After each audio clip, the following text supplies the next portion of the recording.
All right, I would like to call this meeting to order at 6 o'clock on Wednesday, October 8th. If you guys have had a chance to look over the September meeting minutes, does anybody have any questions or comments for the September minutes?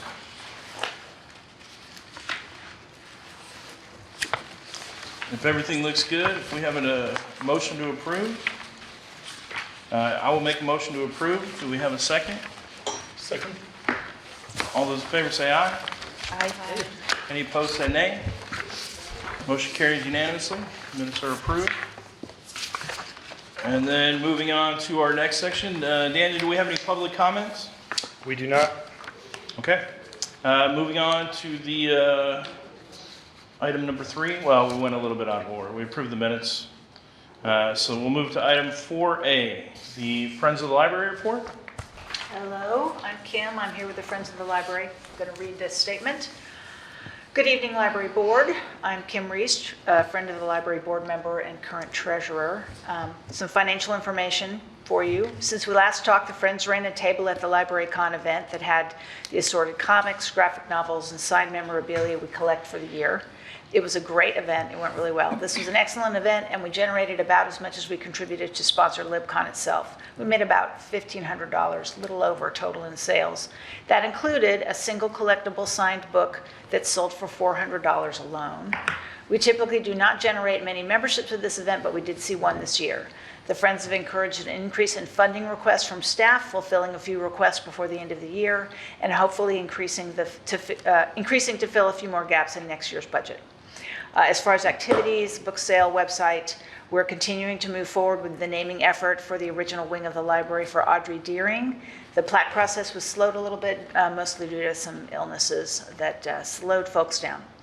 Our next book sale is coming up November 6th and is the final book sale of the year. We've prepped the 2026 book sale dates and have them mostly finalized, and we'll be getting to do a Saturday sale this coming year. We're very excited about that. We had a staff member of one of the local hospitals that treats teenage psychiatric patients ask whether the Friends would be willing to share some softcover books for their patients. They have been having difficulties sourcing donors lately, and we're expanding their reach. Despite being slightly outside the Pflugerville area, the Friends opted to support the request. The representative met us a week after LibCon and assembled a couple of crates of young adult books and graphic novels that they felt were appropriate. Though this doesn't directly support our library, it does fit the promote literacy and lifelong learning portion of the Friends mission. What was the organization? I'm sorry, I missed the first part. It was, I can't remember, Aaron, do you remember the name? Who did you provide them to? Oh, it was a representative who works at a local psychiatric hospital with Local teens. psychiatric. Yeah, Okay. sorry. That's okay. Next meeting, with the first of the month being on a Wednesday, it creates the largest gap between this meeting and the Friends Board meeting. Our next meeting is in 2 weeks, October 21st at 4 p.m. here at the library. And as always, our meetings are open to all Friends members. Thank you for allowing me to give this report. Are there any questions, concerns, or communications you'd like me to relay to the Friends? One further communication to the library board members is that your next meeting, you're electing officers, is that correct? Mm-hmm. Or you're Yes. nominating officers? November, we have a nominating slate presented. Oh, okay. And then the election happens in November, so. So if any of the board members are looking to nominate themselves for the library, the Friends, there's an opportunity there. Yes. Last month, you mentioned some of the first edition books. I was just curious if you had made any inroads into what you're planning on doing with those. Aaron can tell you more about that. Book sale, if you want to come look through them, you're welcome to come back if you want to get them. Or, yeah. I just, because last time you were saying some of them you might take to auction or anything, I was just curious if that was... It would take a motivated individual. But when they did present them at the LibraryCon, and many of them sold at the LibraryCon. Yeah. And so I think now you're holding them. They're going to be like they're going to be like offer us a price at the next book sale, if I'm not mistaken. So the first editions, we're going to put out at price. The signed ones, we might put back where buy the book is and still let people give offers. We're not going to refuse an offer. All right, thank you. Any other questions or comments for the Friends? Thank you. And Daniel, with 4, we do have quorum with 4, right? Yes. Okay. 7 members. All right, moving on to 4B. I don't think we have our students present, so They seem to have gone missing recently. yeah. We need to check Do we on want I feel to like see I if we saw can one at Library Con. Oh, Yeah, she was volunteering. send out a contact maybe? yeah, we'll reach out to them. All right, and moving on to 4C, Tiara. Hi. Okay, so I'm back. Last month, we had a lot of marketing efforts going into LibraryCon, of course, back to school. Outreach has ramped up both last month and this month. So we've been invited to a lot of schools. I've been getting requests from schools that we don't always go to, which is nice. I got an invitation from, starts with the West something. It's a middle school, West Ridge. Do y'all know off the top of your head? Okay, I think there's Westview. Westview, that's what it was. Yes. So I got an invitation from Westview to come, so that was nice. I don't always go to that school, so my goal is to just try to connect with all the schools in the school district in some capacity. So it's always exciting when like a new school reaches out. But yeah. What I primarily came here to talk about was mascot stuff. So I printed out basically here's on the left right here, I'll send the second copy over, but on the left right here was the original one. On the right, I was having trouble with with editing it because it wanted to change the whole body red, but this is just basically what it could look like if the book was some shade of red, and we could play around with the reds later. Canva was just being funky, so.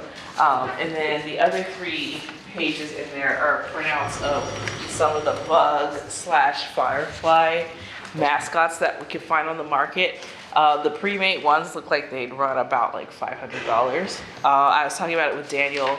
We're thinking we would probably, if we were to do something, we would probably want to do custom, just because. But I would probably want to be next fiscal year because our marketing budget got cut by about $6,000 this year. So we would probably want to roll out the image first, and then in fiscal year 2027 look into getting something custom made, especially since there's sizing to consider, depending on who's going to be wearing the costume, et cetera. So yeah.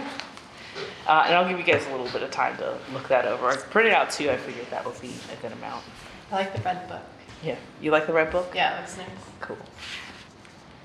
I think it's a great idea to roll out the image and then wait on the mascot. Because we were looking at some of the like pre-made ones, and there are bug-related ones and maybe a firefly-related ones, but they don't feel like they look necessarily close to what we're going with. So I think a custom one is probably a good idea. I think so too. How much more are the custom ones? Don't really know yet. I don't know off the top of my head. On Amazon, they claim on that Amazon listing, they claimed they could do a custom for like $515 as opposed to the pre-made one for $499. I don't know if that's. I was a little skeptical. I'm like, by custom, do you mean like different color shoes or like a whole new build? So, but I think we would probably have to inquire for like a brand new build. Does anybody on the board have any connections with local costume makers? Not me.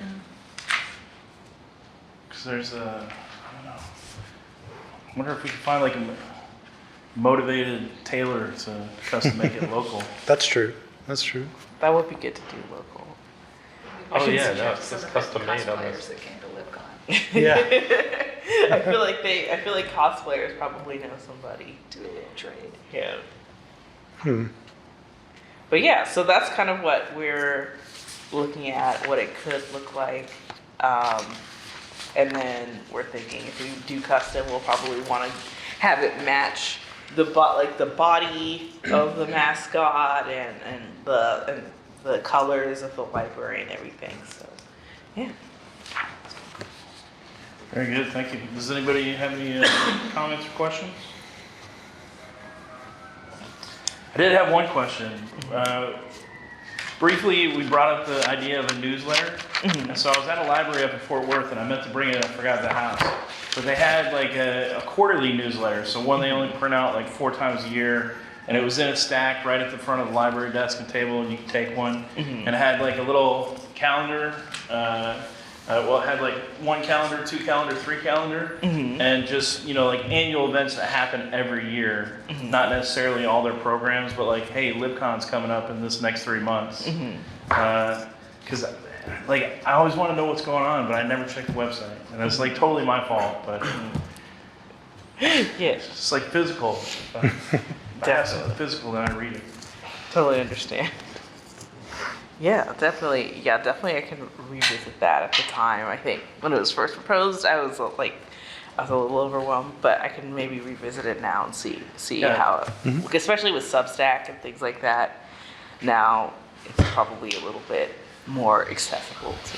Like, Well, and that's at just least my in opinion. What is, does anybody else have any thoughts about it? You think it'd be useful? I like newsletters. General newsletter stuff. I think we would, I also think we would think about what's the purpose of it? Because we don't really have a problem with attendance at our programs and events typically.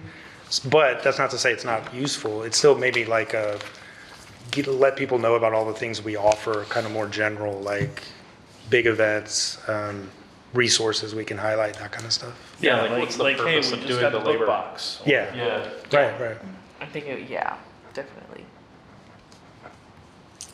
Just an idea. Yeah, we'll revisit that. Okay, if nobody has anything else, we'll move on to 4D, the library director report from Daniel. All right, well, Jennifer is enjoying herself in Mexico right now, I assume. Let's see.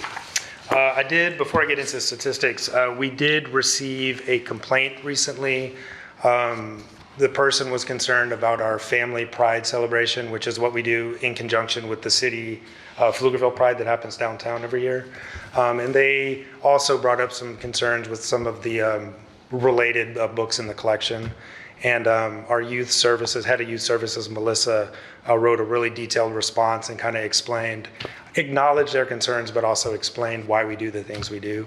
And we haven't heard back from that person yet. So if they continue to express interest in wanting to explore this more, we may invite them to come to a board meeting or something. So we'll just see where it goes from here. But Melissa did a really good job with her response. Also wanted to mention board terms, as I got an email that we have 3 people with the term expiring, four, Jillian, Matt, Sarah, and Madison. Y'all are all able to reapply, should you want to. We encourage you to. And I can send you that link if you need it to reapply. I don't think I'm able to reapply. According to this, you are. Really? Because they break it up as terming out or expiring, and they listed them all 4 of y'all as expiring, not terming out. So, and that came So from the city secretary. When we get elected, is it for a 3-year term or a 1-year term? It's a 2-year for a member and 1 year for an alternate. Okay, so I just got elected last year, so I won't be up again until next year. No, Here we you and I go. were before. Didn't we just get elected last year? That was 2 years ago? You were here when. Yeah. That's right. That's what I was thinking. When y'all joined. Yeah.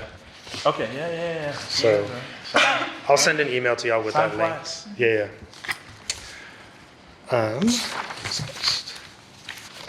Okay, now if you look at the director's report, this includes the final numbers for the fiscal year. Physical circulation is up a little bit. That was awesome. Electronic, the one that was down probably the most is electronic resources. There's a couple things with that number. I think Jennifer's explained before. We had to compile the stats before some of the resources had reported them, so that number is actually a little higher than what it shows. Also, we made 2 cuts during the middle of last year, or limits on Hoopla and Canopy, which are 2 of our resources that provide streaming materials or ebooks. So we had to cap those because those are both pay-per-use services. So it's a little hard to budget for, knowing, we get new people using them. So that's capped the electronic resource number a little bit as well. I saw like a 50% drop in our streaming movies through Canopy based on what we had to do, and about a 20% drop in our audiobook checkouts through Hoopla. And that's just based on what we've had to cap for budgeting reasons. So that's why I think this number is a little bit smaller than last year. But I looked in 2023 and that number was like 230,000. So it's still well above where we were a couple of years ago. So we'll see some fluctuations like that, but not too concerned about it. Library visits are up. Attendance for programs is pretty flat, and I think that is a product of we're kind of at our capacity as far as both staffing and space in the library. So I think that number is probably going to stay pretty flat until we get a new building or something like that. Outreach is up. Great job, Tiara. And new members and renewed cards were both up as well. So a lot of good things. I think we're doing really well, bringing new people into the library and getting them connected with our programs and services. Some of the program highlights, obviously we had LibraryCon, somewhere between 2,000 and 2,500 people we estimated over the course of the day. Everybody had a good time, we didn't really have any problems.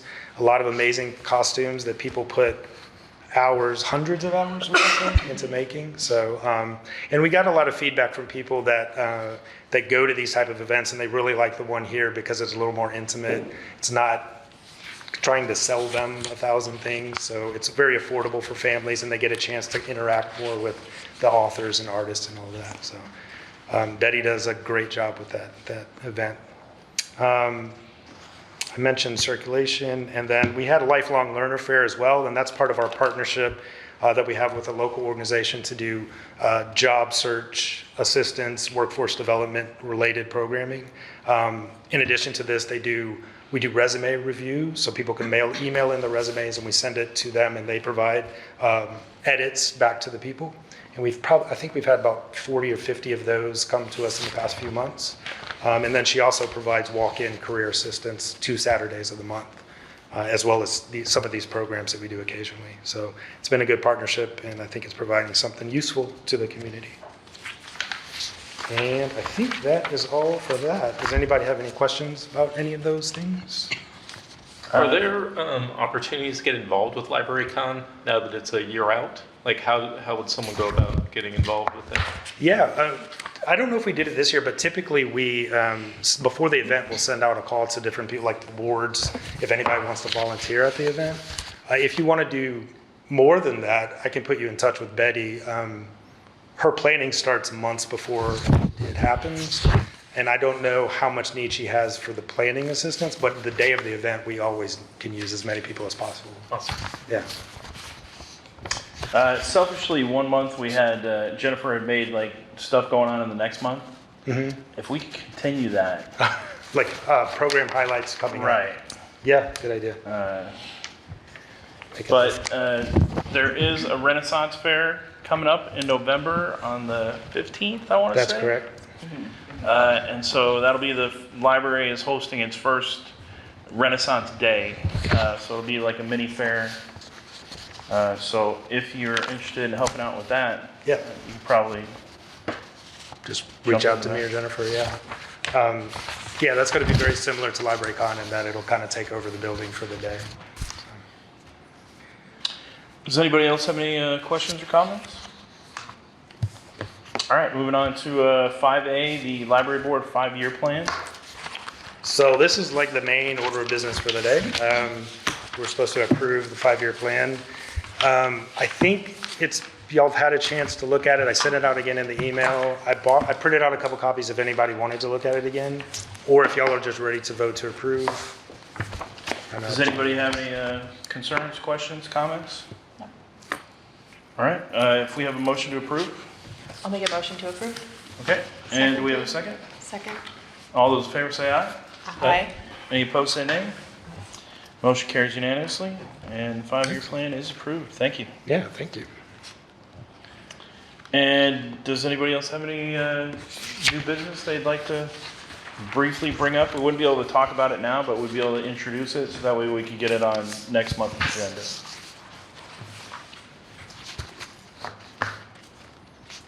All right, without hearing anything, I think we're good to go, yeah? Does the library have any new business? All right, I make a motion to adjourn the meeting. Second.